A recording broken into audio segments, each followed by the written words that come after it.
Hi, everyone. Thanks so much for being here. My name is Tom Llamas. I'm an anchor for NBC News, and I have a show on NBC News Now, our streaming platform called Top Story with Tom Llamas.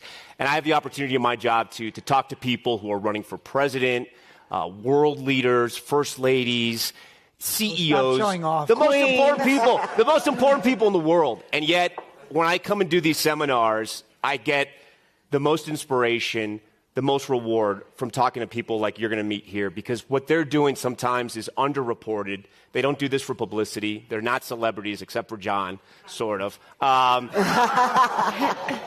they do this because they truly care about changing and inspiring America. And so at NBC News, we have a primetime special. It's called Inspiring America. It's run for a few years now. It's built off Nightly News with Lester Holt's segment, Inspiring America. And we spotlight 10 people who are truly changing America. We have a short clip we want to start this seminar with, so if we can play that now, please. You're the queen of country music, but you came back to Atuka. Why? It's home. They said we need this growth to revitalize the town, and sure enough, that's exactly what happened. Activism, philanthropy, they've been with you throughout your life. Yeah, helping Latinas specifically reach their full potential. Just telling people you believe in their potential is huge. What is it that we may not fully appreciate in the veteran experience? A lot of service members are struggling in silence. The invisible wounds of war, we want them to be okay. Incarcerating people over and over again. What you're offering, it makes so much more sense. Yes, I mean, women are not throwaway people, and we invest in them. Some are reaching for the stars. There's so much about the universe that we don't know. These huge mysteries out there. Some are reaching out a hand. I remember the struggles. I want him to succeed, just like I succeeded. Meet the people shining a light and showing the way. LeBron James, he's a role model, and he empowers us. Inspiring America, the 2023 Inspiration List. Wow. And so part of this panel, we're so lucky to have one of our honorees who's sitting right next to me, Susan Burton. She's the author also of Becoming Miss Burton, From Prison to Recovery to Leading the Fight for Incarcerated Women. She has an incredible story that we're going to hear about more in just a little bit. She's a leader in the criminal justice movement, and she's the founder of New Way of Life Reentry Project. She spoke with my friend and colleague, Savannah Guthrie. Here's a short clip of that. It was like 11 of us living in that little house. And we were happy. We were laughing together. We were crying together. We were going to meetings together. We were cooking together, recovering together. You make a home, not just a house. Yeah. Why does that matter? In prison, it's hard. It's cement. It's concrete. It's steel. When women walk into the homes of a new way of life, they get to experience texture, color, bright furniture, fruit on the table, flowers on the table. That this is a new world and it's much different from where you come from. And you're worthy of it. And you're worthy of it.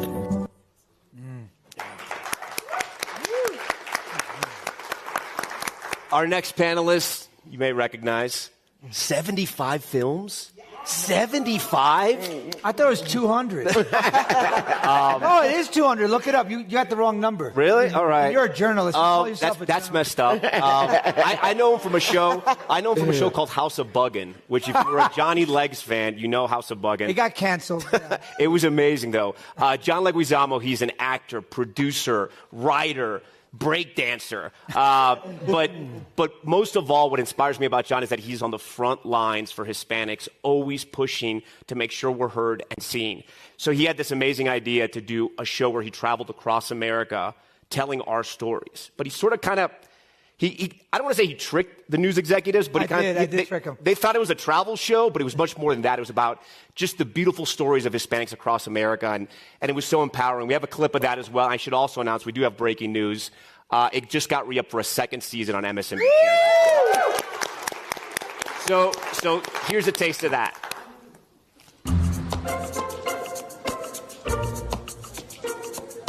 Right here, this is the building I grew up in. on apartment 4A, and it was incredible because the subway's like right there. So we'd be watching TV like a murder mystery, and they'd be about to tell you, you know, and the murderer, and I would hear. So that's how I learned how to write, because I used to have to make up my own stories. My parents were like immigrant parents, so I had to earn all my Christmas presents. I had to read the encyclopedia from A to Z, otherwise I won't get my bicycle. So I got my bicycle, and I brought it out here, and I got jumped by this kid named Johnny. He had my same name. Anyway, that was my life growing up, but it made me who I am today, right? John Leguizamo, everybody. Thank you. I like that tracksuit, huh? Right? You kept it real. I kept it. They gave me that. That's the only thing they gave me.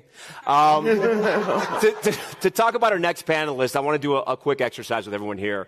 So everyone probably woke up this morning, they took a shower, they washed their hands, they used their toilet, and they probably didn't think twice about where that water went, where that waste went. So do me a favor right now. Close your eyes. Just close your eyes. Everyone here, close your eyes. Imagine it's 2023. You live in America, in a county in Alabama, just south of Montgomery.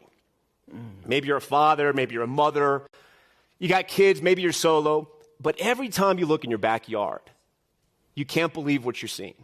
You can't believe what you're smelling, because you don't have a sewage system in America in 2023. So your kids can't even go outside, can't grow anything, and it smells terrible. So pretty much every day your dignity is taken from you. Now, meet someone who has the name Flowers. Catherine Coleman Flowers. She has made it her life's mission to get America and the government and President Joe Biden to fix this problem. And I'm going to start with her. So tell me, because it's hard to explain. And we've seen what happened in Flint. We've seen what's happened in Alabama with the drinking water. But to think that in America, a community that is, in this county, majority African American, more than 40% of them don't have toilets that work, don't have a sewage system, don't have a septic system. How does that happen in America? That's a good question. I've been asking that question for a very long time. Well, first of all, let me give you some perspective. Lowndes County is between Selma and Montgomery. So most of the voting rights march went through Lowndes County. And I believe that a lot of the neglect that has taken place there is because of its history. If you were to look at the history of the voting rights movement, the original Black Panther Party was founded in Lowndes County, not in Oakland. And it was all around the right to vote. And a lot of those people are still alive. So Lowndes County has always been neglected. It's not there are 67 counties in the state of Alabama. All of them have a wastewater problem. But Lowndes County has been the one that's been penalized the most. And the thing that bothers me about it is that every year people come to Montgomery or Selma to go from Selma to Montgomery and pass right by it. Yeah. But fortunately, after, sometimes I feel like John the Baptist, in the wilderness, but somebody finally heard. But that is, all these years I've been working on this, that we finally got some traction and people are paying attention, because we had to get global attention to get attention here in the U.S. because people did not want to acknowledge that this was an American problem. And explain the sort of unique factor in the work you're doing with that county. These homeowners, these people that were living there, were being fined and penalized because they weren't maintaining their own sewage from their own homes when nothing was provided for them. Well, when I got involved in 2002, they were arresting people. Arresting people? They were actually arresting people, and they were arresting people. The only thing that I could see that they were guilty of was being poor. They couldn't afford to fix the problem. And consequently, we brought attention to it, and we've been working for years to deal with it. And we just found that the people that were penalized the most were the ones that could least afford to fix it. And we've just been documenting and working with people in the community to actually experience. I grew up in Lowndes County, so that's why I'm passionate about it. This is where I'm from. I can walk in the county, people can look in my face and say, "You're a Coleman." They don't have to know who I am, but they know my family because that's where I'm from. So that's why I'm committed to solving the problem. And I grew up with, I know what it's like to go to an outhouse. I know what it's like to use a slop jar. And I know what it's like to have raw sewage on the ground. And I thought when I left and went away to teach and moved back to the area that this had been fixed. But it's still the same problem. But I think now that there's some bright light on the horizon that we're on our way to fixing it, because when I saw President Joe Biden, when they invited me to the White House, he said he had gone there for years and nobody had ever mentioned this to him. But he promised me that he's going to fix it. Oh, that's Susan, share with our audience a little bit about your story and how you were inspired to start your organization and how you're changing lives. So, I was born into a pretty tough life, but I weathered it and held on pretty well up until 1981 when my son, KK, was killed. He died in an accident, and it just so happened that a police was driving the car that ran him over. I was devastated, and I began to drink, and I drank to drown the grief. It escalated to drug use. It was the early 80s. The war on drugs was being birthed and was in full flight, and I began to consume drugs after. My drinking just escalated, and I got sent to prison. And I was in a revolving door of prison, and get out, try to make a life, can't make a life, go back, get out, go back. And then I found a recovery home in Santa Monica, and there I was able to get my life together, to get my life on track. And I said, why hadn't someone offered this to me? A judge sentenced me 6 different times to go to prison and to be punished and to be worked and not be helped. So when I got sober, I'm like, this has to happen for more people. So I worked, and I saved my little minimum wages. And after about a year, I was able to get a little house. And I got the house, and I go down to the bus station, downtown LA, where every person who's released from prison gets off a bus there. And it's in the heart of Skid Row. And I would meet my friends and tell them, girl, I have a house. Because what they did in Santa Monica was just so simple, so compassionate, and so effective. Why wasn't it happening in South LA? So I started a new way of life. And I'd meet my friends and I would say, girl, I have a house. You can come over to my house. It's drug and alcohol free, and it's clean, and it's nice. And, you know, we created a community of women helping women. So you started with one house? One house. A couple of women. Where have you gone from there? So now we have 12 homes in LA County.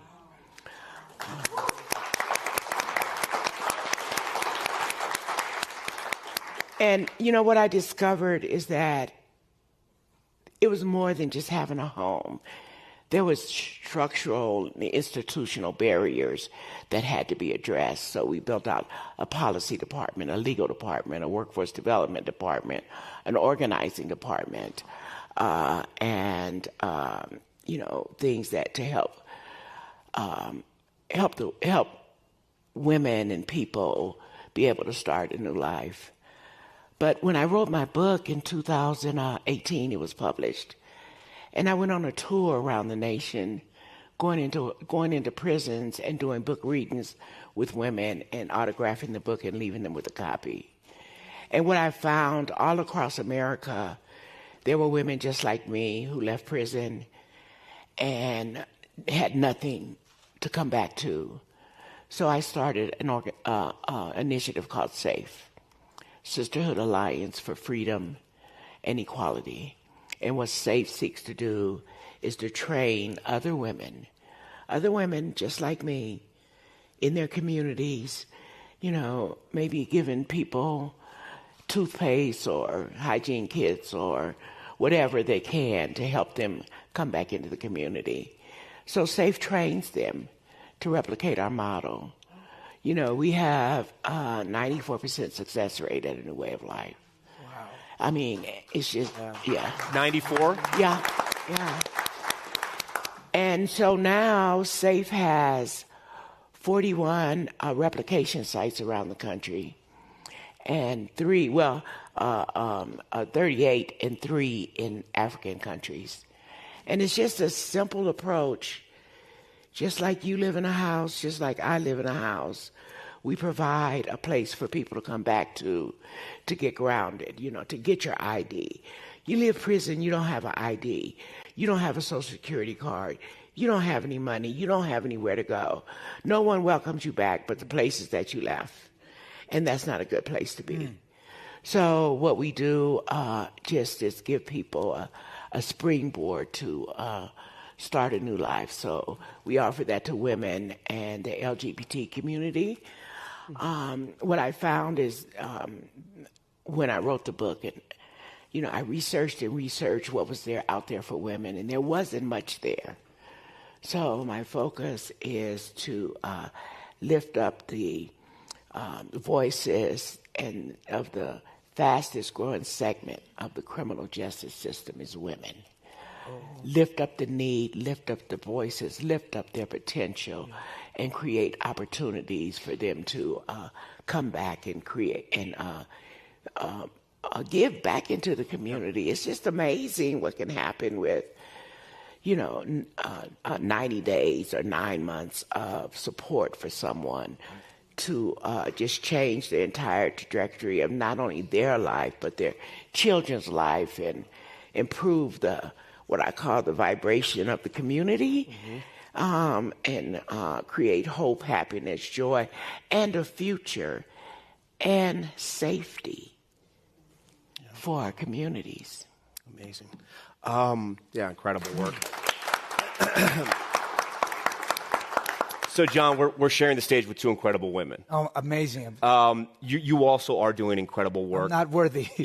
Talk to us, though, and explain to us the road to get this show greenlit, but also sort of your life's mission, which is you're an actor, but throughout your entire career, you've always wanted to tell the stories of your community. Yeah, well, because we Latin people are the oldest and largest ethnic group in America, besides our Native American brothers and sisters, and we're also Native American, and yet we're the most excluded ethnic group in Hollywood.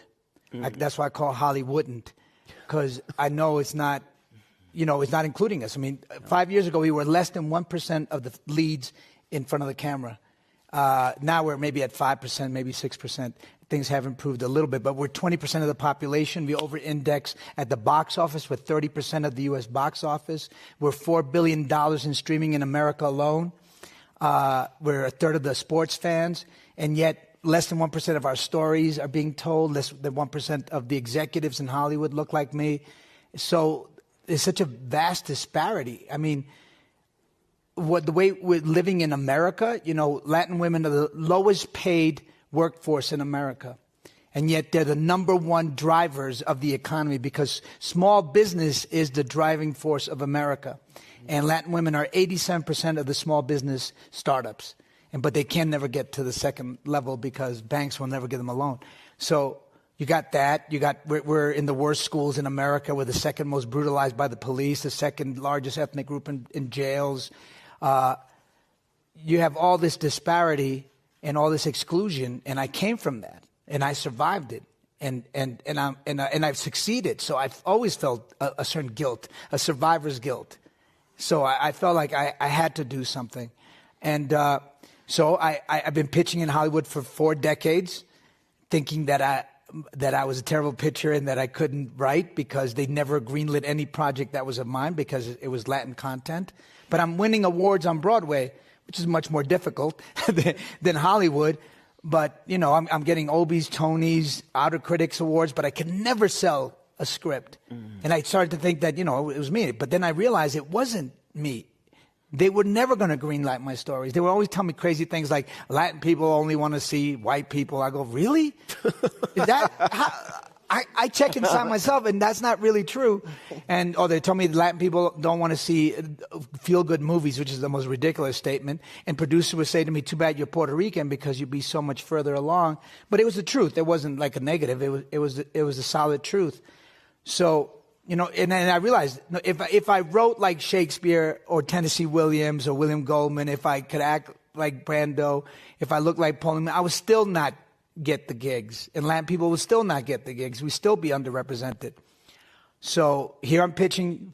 6 years I pitched this show, Leguizamo Does America. It wasn't called that back then. And it was impossible because, you know, I'm in a green room.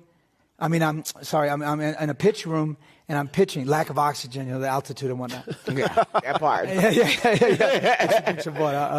I'll wet my lips in a minute. So you're pitching, right? And how do I download executives who don't look like me, who have been rejecting me for 4 decades about Latin culture? You know? I mean, Cesar Conde, who's the chairman of NBC, looks like me, so I didn't have to do the whole download of my history. Because look, I got 20 minutes. Take out your phone. Okay. Give me a minute. Okay. To download my history, and I'll try to do my best. Go for it. Go. All right. So we were the largest ethnic group in America, the oldest. We're the most, we fought in every single war America has ever had. We're the most awarded ethnic group in every single one of those wars. We gave you chocolate. We gave you vanilla. We gave you spicy food. We gave you mambo, cha-cha, samba, reggaeton. Maybe you don't like that, but too bad, fuck you. Margaritas, thank you. Tequila. See, people can jump in and help me out. And we gave you the electric brake. We gave you the artificial heart, the Big Bang Theory. We gave you the pen. We gave you the capture code. I'm sorry about that one.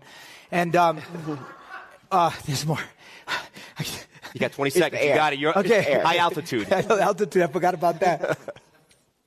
Thank God fucking Hollywood isn't here, because it would have been even worse. Yeah. We have 500,000 soldiers who fought in World War II with incredible activists also in the 30s. We were the first group to fight against segregation because in 1914 in Colorado and in Texas, because we were also segregated. We were segregated, we were experimented on, we were tested on, we were sterilized, we were massacred. 6,000 Latino people were lynched, shot at, and burned alive in America from 1830 to 1930. We were the only group that was American citizens, and in 1930, Herbert Hoover thought it was a great idea to deport 2 million of us and take away all our wealth and take everything we owned. That's a minute? That's a minute 30, but you're like my brother, so I was like, I felt bad. You're on a roll. I can keep going because I'm the Rain Man of Latin facts. But that's what I had to download every single time so they could understand the value of what I was looking for, Latin excellence across America. But with Cesar, I didn't have to do that. And he greenlit my show. And then, boom, there's this show where I go across America. This time I went to 6 cities. I went to D.C., New York, Miami, Chicago, L.A., and Puerto Rico, which is not a city, it's a country. I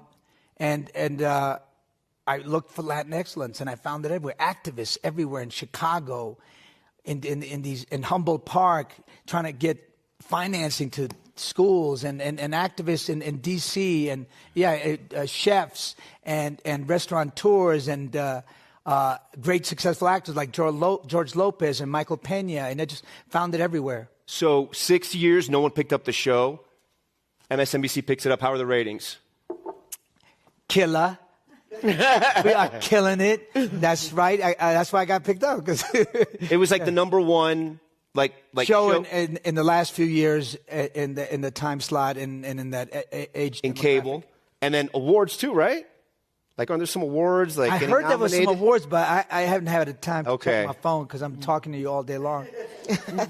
But awards are coming. Anyways, John, congratulations, man. That is incredible. Catherine, I want to go back to you because you brought up a good point. You had all these activists that every year marched from Selma to Montgomery, and nobody was stopping and addressing this problem. So you're a dot on the map. How do you get on the cover of Time magazine, getting to the White House? How do you finally get America aware of what's happening in your county? Well, first of all, what I did was try to bring people to Lowndes County who had never been there before. Some of the wealthiest people in this country went to Pamela Rush's mobile home because some of these people have never been inside of a trailer. They don't know what it's like to see raw sewage on the ground and to walk out back and see it when someone flushes their toilet and see how it comes out and see where children are playing around it. So that was one of the things that I did. In addition to that, I did a lot of writing. I also wrote a book, Waste One Woman's Fight Against America's Dirty Secret. And it was autobiographical, but it gave me a chance to tell the story of communities, not just in Lowndes, but communities around the country with raw sewage on the ground. I just came from California and talking to people there because they have people with failing septic tanks there as well. The same thing is true in Miami. I mean, I went there thinking, I went to the Aspen Climate Conference thinking that we'd be the only ones talking about failing septic, but people were pulling us aside and said, come to Miami, we got the same problem. Wow. So these are issues that we find around the country, and we have been amplifying them, writing about it. What did local officials tell you? I'm so curious. What did local officials tell you? Local officials, a lot of them were living with raw sewage on the ground. You know, people are just embarrassed. I think that what we've done by bringing it to the forefront is allow people to not to be shamed to talk about sewage. Right. Because a lot of people have been made to feel it was a personal issue, or they thought it was a plumbing problem for those that, because we not only have sewage running out onto the ground, we have sewage coming back into the home. But one of the major things that brought the attention of others, and I think led to me winning the MacArthur Award, was that I saw an op-ed that was in the New York Times that was written by Dr. Peter Hotez, and he talked about the fact that tropical diseases were coming to our shores. So I Googled him and found an email and emailed him and said, look, what about raw sewage on the ground? What kind of illnesses can be associated with that? And out of that came the parasite study, where we found evidence of tropical parasites. In particular, we found evidence of hookworm in the U.S. And at the time we made this public, you know, we had people talking about S-hole countries, you know, and so forth. So against the backdrop of that, and we also invited the UN to come. The UN, the UN Special Rapporteur on Extreme Poverty came to visit Lowndes County. A global organization. The UN had to come to Alabama, and when he saw what he saw, he went back, and it just so happened that when he made his report, I think that when the U.S. left the Human Rights Council, and the choice of words they used, they call the UN Human Rights Council a cesspool. So when the special rapporteur made his remarks, he started off by saying in Geneva to representatives from around the world that the U.S. need to deal with the cesspools that he saw in Alabama. Oh, Jesus. Susan, you know, I read this a long time ago. I read this thing on prisons, and it said basically the history behind prisons and the philosophy, or a theory originally, was that prisons should not be punitive. They should be rehabilitative. And yet, in America, that doesn't happen at all, right? People leave prison after serving their time, and there's a massive stigma on them. They can't get jobs, can't vote, they don't have a lot of rights. If you had the power to change one thing in this country, if you could talk to President Biden, if you could talk to the Congress, and they would say, whatever you want, Susan, we're going to change, what's the one law or one issue you would change around that, around incarceration? Labor, people's labor would not be exploited because, well, you're a slave. So that amendment that says, you know, if you're convicted of a crime, involuntary servitude, you'll be punished, you can be punished. And that it would not be punishment, it would be something that rehabilitated. And when people talk about abolish prisons, they're talking about abolishing a system that continues to promote slavery and perpetrate slavery. They're not saying, turn everybody loose and leave us to be preyed upon by people who really do pose a threat to society. What they're saying is stop the exploitation of labor, stop punishing people. I was a mother that was grieving. I didn't need to be punished. I needed to be helped. And there were so many other women that I met just like that needed support, help, even support or help through a tough time to get to the other side of it. So I would say that that clause in the 13th Amendment, it would be stripped out. When you talk to businesses in your communities and you ask them to help hired to help give opportunities, to help give them a chance, a second chance, maybe a third chance. How hard is that conversation, and what's your pitch to those people? In the beginning, in 1998, it felt so lonely and so difficult, but I knew that what I was doing was the just and the right thing with my life and with my resources. Then it was quite, I felt quite abandoned. But now I think people are understanding that there's a better use of resources, and that, people are not throwaway people. They have potential. And if we want to create a better society, we have to include everybody in that. Yeah. Who hasn't had a bad day? Yeah. Who hasn't made a mistake? So that mistake or bad day does not define you in your totality. Yeah. So I think people are beginning to recognize it. We've had some great works written, like The New Jim Crow, Bryan Stevenson's book, Just Mercy.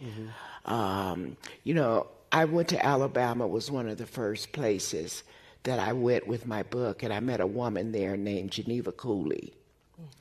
She was serving 999 years and 99 months for a drug charge.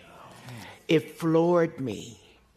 It floored me because I said, I'm sitting across from her, I'm saying, like, when are you coming home? And she said, never. I got convicted of a drug charge. And 999 years, 99 months, and 99 days. So I went home and I Googled her, and there she was with this sentence. We were able to get Geneva out. Wow. Yeah. Wow. But what sense does that make? Doesn't. And we have a safe house in Alabama, too. That's one of the states that, huh? You have plumbing?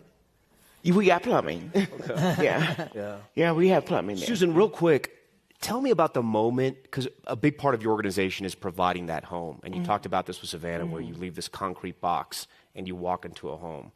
What's that moment like for these women, that first moment? I think from where they come from, it's hard for them to grasp or believe that it's real, and I can see that in their eye, in their body language. There was one woman, I'll give you, one woman came home, and after about 2 hours, she had been gone for like 25 years. And after about 2 hours, she kind of walked back into the office, and she said, I just opened a refrigerator. I just opened a refrigerator. And that's something, I mean, we get up, we go in the refrigerator, we get yogurt, we get whatever. Yeah. And she came back in the office with tears in her eyes saying, I just opened a refrigerator. And it still brings tears to my eyes to think about that moment, but different people, different things. And like this woman says, I want this really big bedspread because I just want to be warm. Yeah. So different things for different people. But I know I'm so grateful that I got that place in Santa Monica. Yeah. And in that community, they showed me something different to the place that it penetrated me in a way that it grew so much compassion, love, thoughtfulness for other people. And I could come back and draw on a well of it. It doesn't run out. Yeah. So, yeah. And I just want to thank Aspen. Yeah.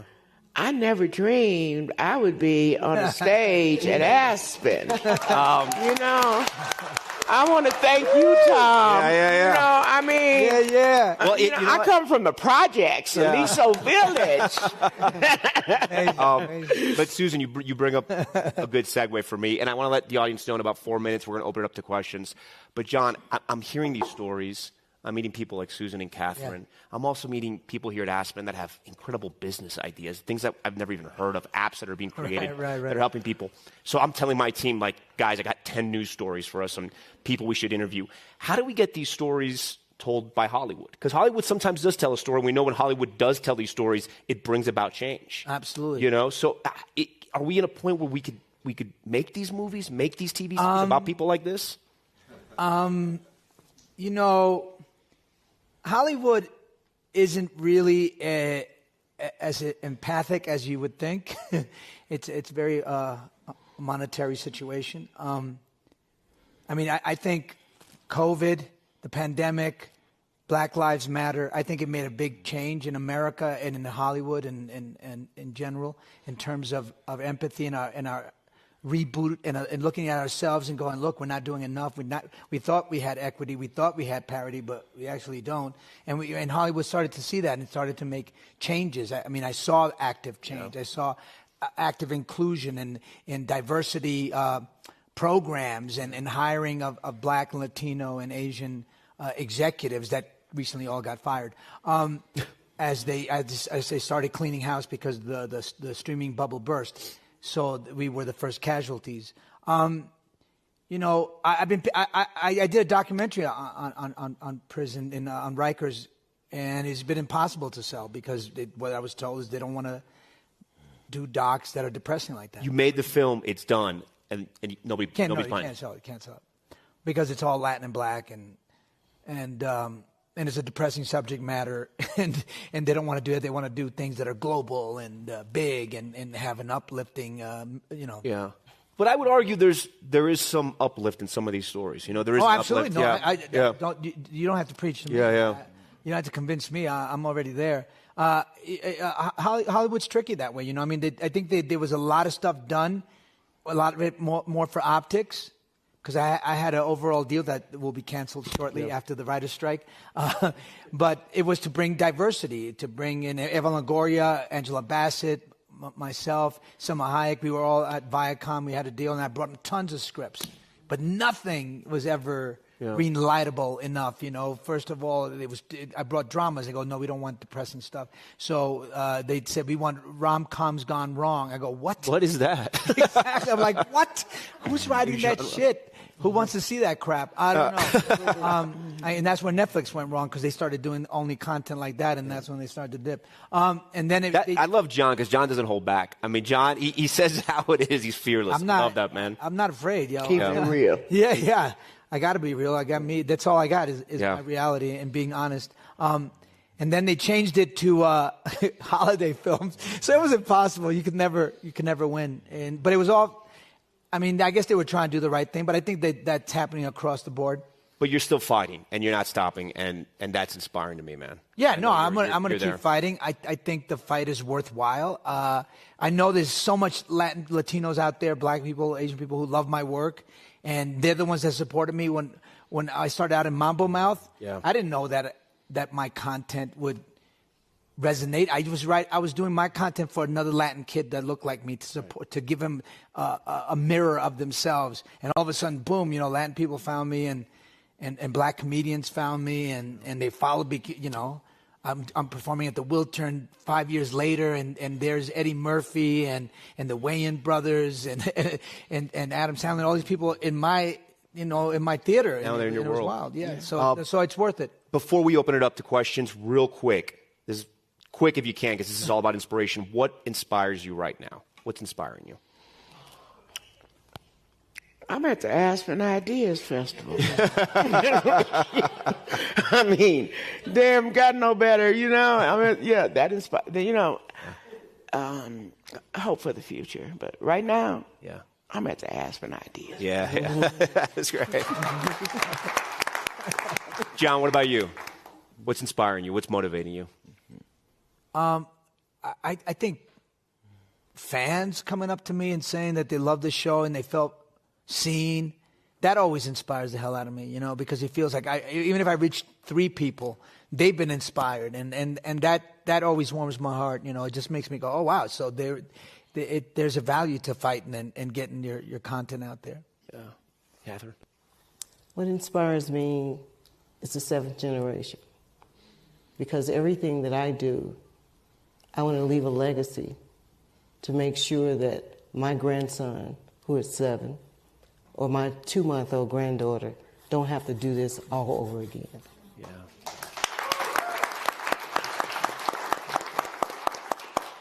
Yeah. With that, we're going to open it up to some questions. Yeah, go for it.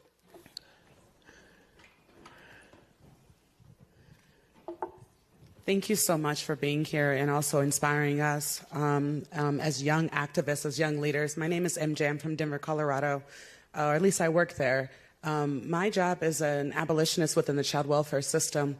People don't understand that 70% of all incarcerated beings in America, 70% have been in foster care. 50% of our homeless population have been in foster care. I continuously have to beg and change the narrative of the worthiness of Black and brown and indigenous families to stay together. What does it look like to continue on to change the narrative, to show that we're worthy, to be community, to be family, to heal? 26,000 youth age out of the foster care system every year. In less than 24 hours, 40% of those youth are homeless within 24 hours. We're not talking about where it starts and where it begins. To go to what you're saying, no one covers the story of the youth that were children that still love their parents, and their parents, what do they need? They needed help. So how do we continue to change the narrative to show that we're worthy to be community and to be family? So I would say you don't show that you're worthy, you know that you're worthy. And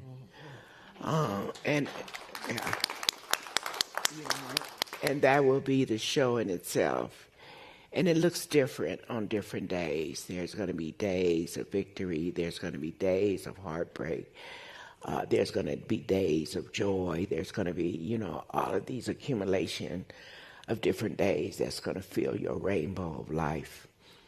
But, you know, you just know that you're worthy, and you know that the work that you're doing is what you came to the planet to do. Stay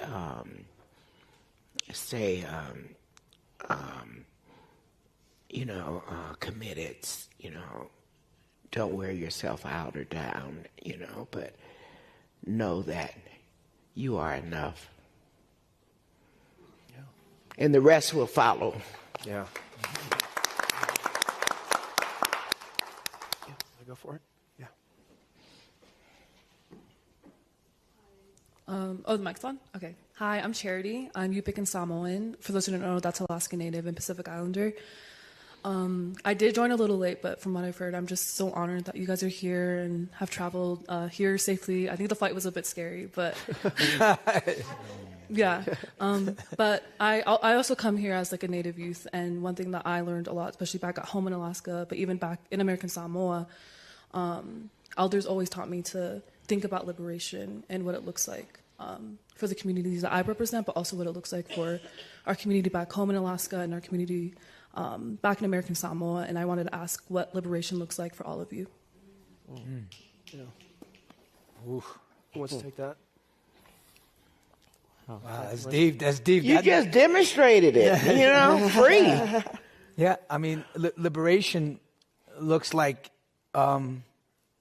parity to me. I mean, that's what it is, parity. When I see 20% we're 20% of the population, of the U.S. population, we're 80 million Latinos in America, 11 of those are undocumented, that I'm including.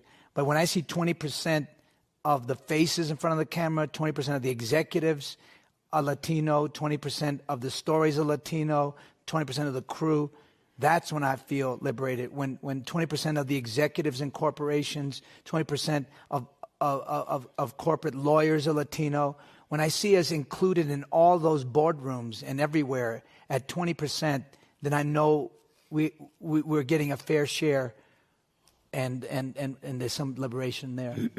Catherine, you want to?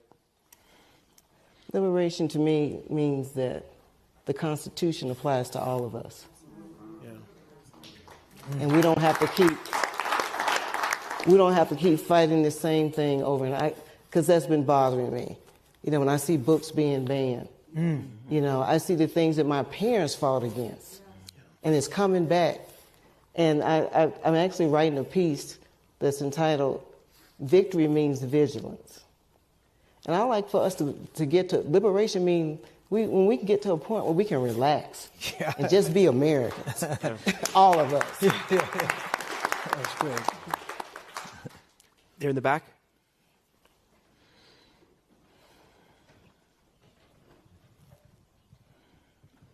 Good afternoon. My name is Bumi Akinisotu, and I work here at the Aspen Institute in D.C. and work on city issues.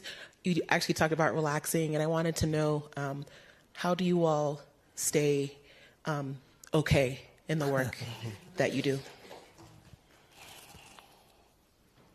Yeah, Susan, that's got to be. I mean, yeah. How do you? So in the beginning of my work,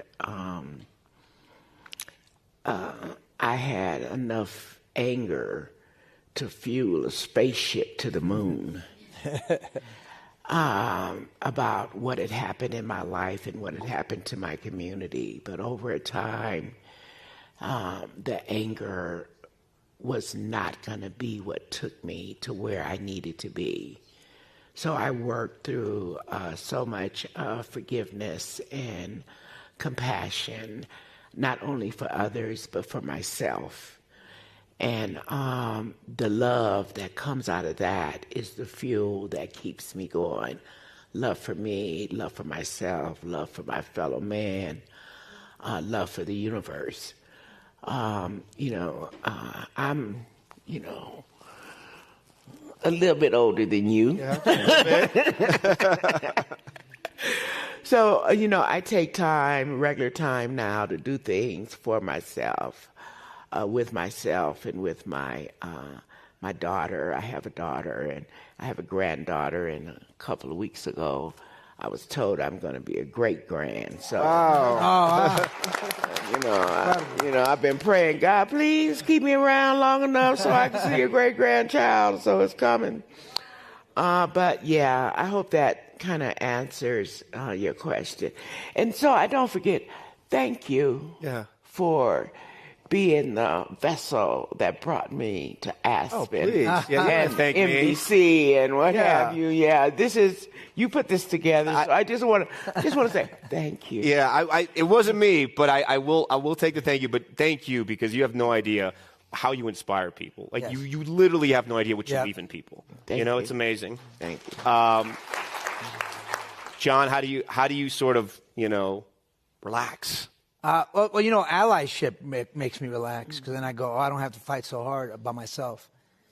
So when white allies, black allies, Asian allies, Jewish allies support me, I feel relaxed, and I feel good, and I feel like we're all together, and we should be fighting for each other.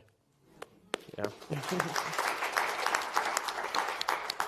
Catherine? Well, I watch a lot of trash TV. I watch 90 Day Fiance. I'm just going to be. That's the reason why John can't get a show on, because he's watching 90 Day Fiance, I watch John's show too, but when I have to relax sometimes you have to disconnect. Yeah, I agree. And when I disconnect, I look at something meaningless. And then the other thing that helps me relax is to just talk about, where I've come from and recognizing that, if a little black girl from Lowndes County, Alabama, can end up at the White House to introduce the President of the United States, anything is possible. Yeah. So, yes, it is. Yeah, we got a few more seconds, but or 0 minutes remaining. But quickly, what do you say? Ms. Burton, where can we get get your book?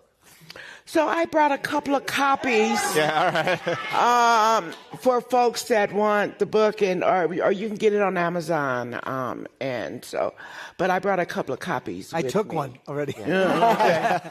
Okay. And then, sir, go for it. So, just wanted to build off the last thing you guys were talking about. You're here at Aspen. I work for Aspen Institute. Chris Estes, great to see you. We're with all these people. Yeah.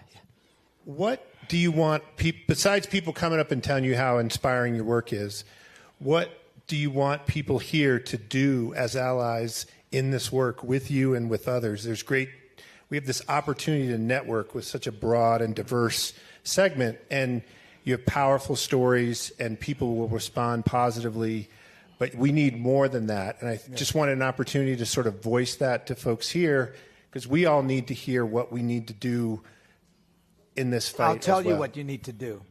And I did it. I was a host on The Daily Show, the first Latino host, the first Latin person, I guess, on in front of the camera and behind the camera there, except people who are doing all the service work.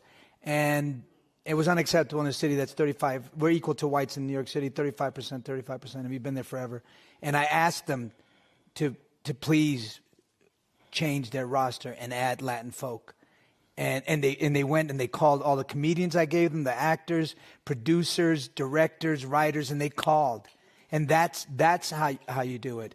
You make sure there's a Latin person in your staff. Make sure there's a Latin person in your boardroom. Or a black executive. That's how you do it. Make sure that you're including us. It's very easy to do. I don't think it's that difficult. Well, I like to add to that. This is an example. We actually were in Aspen several months ago, and we came here and said, look, a lot of the communities, because I do environmental justice work, and a lot of communities that are suffering from environmental justice issues are communities of color. But Aspen needs to partner with an organization like ours to reach out to these EJ groups. So we're partnering with Aspen, and we're actually doing in October 2nd and 3rd in Huntsville, Alabama. I think Aspen probably has never been to Alabama, but in Huntsville, Alabama, we're doing something on community engagement and responsible carbon removal. And that's an example of how we change things. It's making sure that it's more inclusive, because when I first came to Aspen, I thought I would never be invited back. But out of that, because the voices that are here now, I wasn't hearing those voices then. We were talking about water. And we weren't hearing those voices, but now I've seen it change and blossom, and I'd like to encourage you to continue to do that. Great. Do you want to go? Yeah, so women are leaving prisons all over the nation, all over the world with nothing and nowhere to go. And I want to continue to build out a network of safe homes, transform the way people and institutions are looking at a lack of investment on the back end. I want to transform the budgets, that the prison budgets aren't more than the reentry budgets, and that we're looking differently at how we are treating people. I really want the 13th Amendment looked at, but for the right now, let's get people safely back in their communities. Thank you to all the panelists. Really, thank you for sharing and opening up. It was amazing. Thank you all for listening. We appreciate it. Thanks for watching our YouTube channel. Follow today's top stories and breaking news by downloading the NBC News app.